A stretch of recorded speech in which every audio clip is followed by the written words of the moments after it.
All right, let's check out a new knife from WE. This is the IGNIO, and it is pretty wicked looking. So we have a pretty cool looking knife here. The blade steel is 20 CV, and you can see the designer's logo thing right there. Not sure exactly what it is. Looks like a stick of dynamite. TNT. Yeah, it is. Stick of dynamite. That's cool. That's a cool logo. I love the way they did the handle on this. Check this out. So it's a sandwich construction. It's obviously titanium. We have a titanium frame lock, right? But it's 2 pieces. It's not 3. You can kind of see the seam in between there. They did a good job blending it in to where it almost looks like an integral with a groove down it. Very smooth handles. And by the way, this does come in different color versions, so there is different options, different flavors. But let's talk about this action in this blade shape. So the detent, very, very well tuned. Like for the flipper tab, nice, comfortable flipping deployment, nice traction, man. Yeah, the flipper tab and flipping action is on point with this thing. Then you have the hole deployment, which is also really, really good. This thing has a nice, strong detent. I don't think you'll want to do it lefty. Oh, maybe you can. Holy cow. I was not expecting that. Let me see if I can put my finger on the lock bar. Yeah, you can do it lefty. Holy cow. It's not reversible as far as the clip goes, but, and let's look at that clip. Look at this thing. It ramps up. That's kind of cool. Look at that. Yeah, I don't think we see clips like that very often. Look at that. It goes from really low profile here and then ramps up. Do you know, well, I'm sure you guys know, this would be so comfortable on some models. Like if other knives did this exact thing where they don't just go up and then over, they literally slowly ramp themselves up. Now, hopefully it's not too tight in the pocket right there, but I imagine it'll be just fine. It looks like a good functioning clip. Nice tension. Perfectly centered. The thumb flick, not as good as the reverse flick, for sure, but it's good. I mean, you can do it. I don't know if it's good, but the reverse flick is really good, so.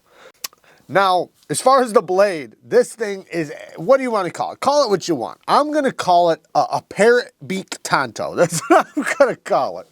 We have an upsweep here, then a clip that rolls down, or like rounds down. It doesn't go straight down, so it's not like a clip. It rounds down to this really acute tip. I mean, this is a nice functional tip right here.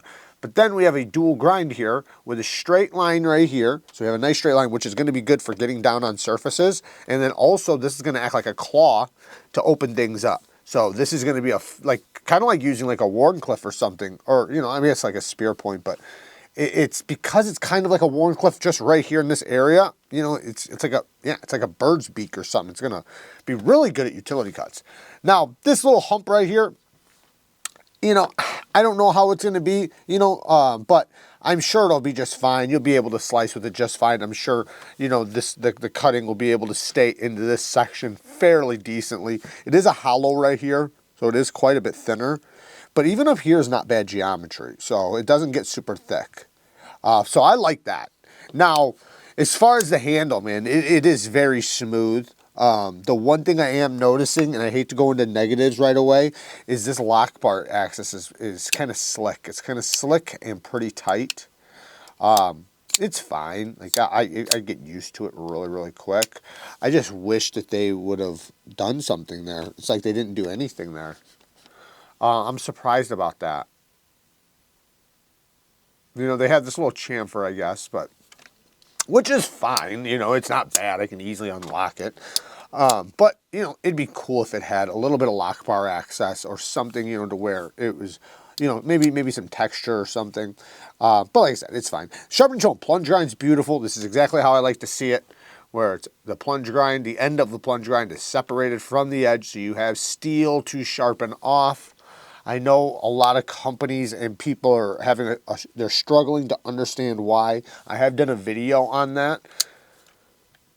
But anyways, very smooth on the drop. I should have talked about that in the action department.